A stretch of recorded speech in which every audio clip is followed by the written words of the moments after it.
Dear students, today we are going to discuss how to design Bridgeway rectifier using LT-Spice software.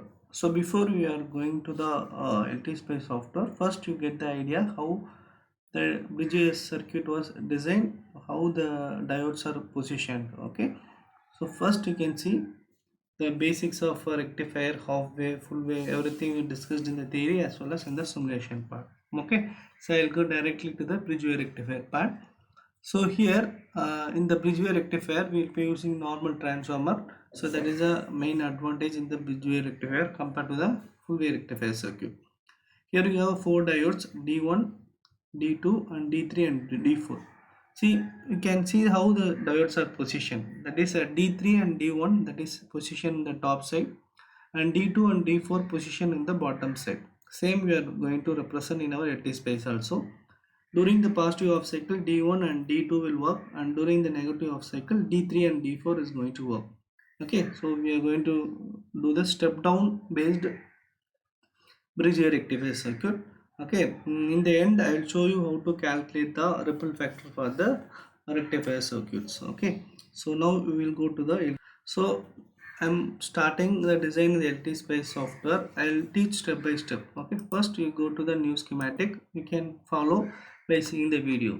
Okay, so you can take a four diodes. Okay, so I'll take a four diode. I'll rotate it to a convenient position. So I'll place here one, two, 3, 4. I said we are going to see design same like our picture.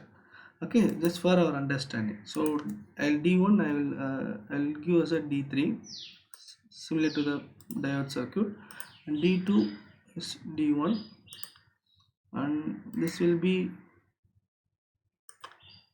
D4,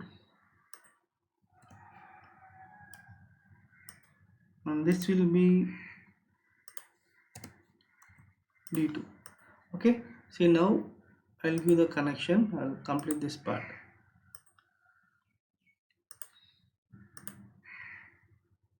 Okay, I'm doing the connection for four diodes.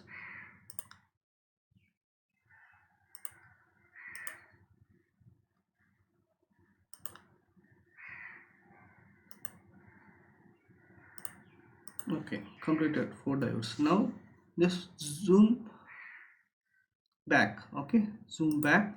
Okay, just drag it. Okay, now we will design the transformer. First get idea how we are going to design the transformer in the LT space. You want a two windings, right? The transformer you will be having the two windings just close to each other with the condition of mutual coupling process. Okay, so we are going to do the same process here with the help of two inductor. Okay, first I'll take the L1, that is a primary inductor, so just keep left side.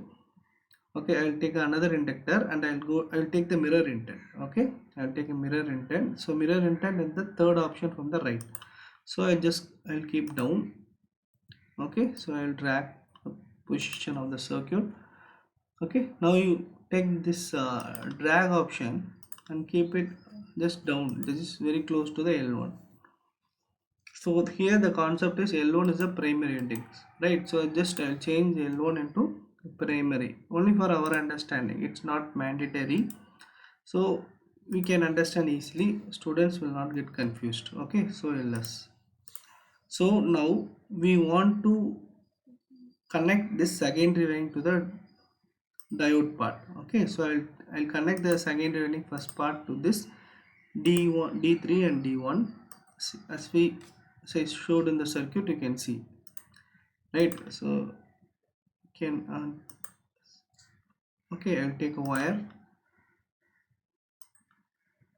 otherwise you can use control W. Okay, okay, so this part is over. Now I will give a supply. Okay, so voltage source I am taking and keep in the left side. Okay, fine. Now I will take a wire and I'll complete this transformer part. I'll give the biasing.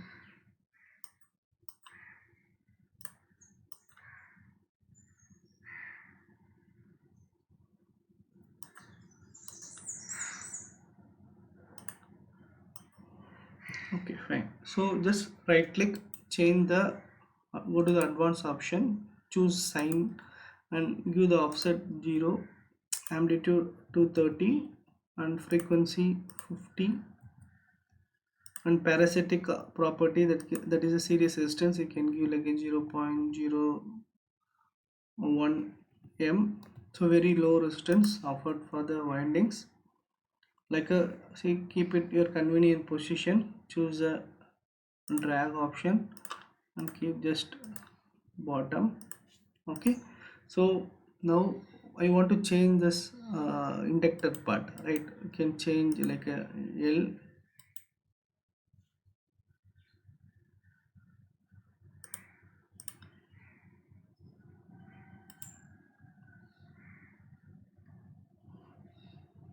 L2, I'll give like a 2 millihenry. Similarly you can give this 10 millihenry. Okay, so here the concept is you are going to do step down, so that's why given primary winding 10 millihenry and secondary winding 2 millihenry, right? So now I want to do the coupling for pinging the functionality of transformers, and so I'll on the surface dot.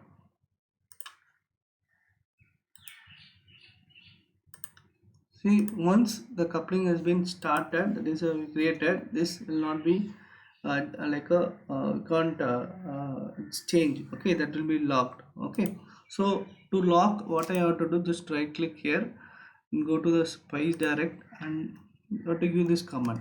So K primary winding, secondary winding 1. So just place it here. Okay, now you can see this locked. Okay, so now coupling has been like a transformer we have created. Now we will keep the resistance part. Okay, then we will keep the earth, we will keep another earth here. Okay, now we take a wire, so complete this path. Okay, then you connect this node also. Okay, okay, fine.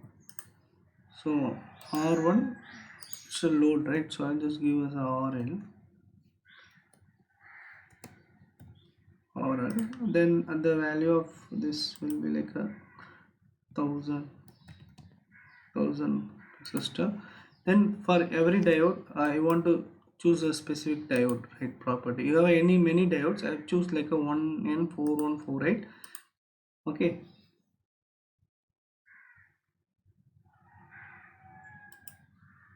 so it was loading.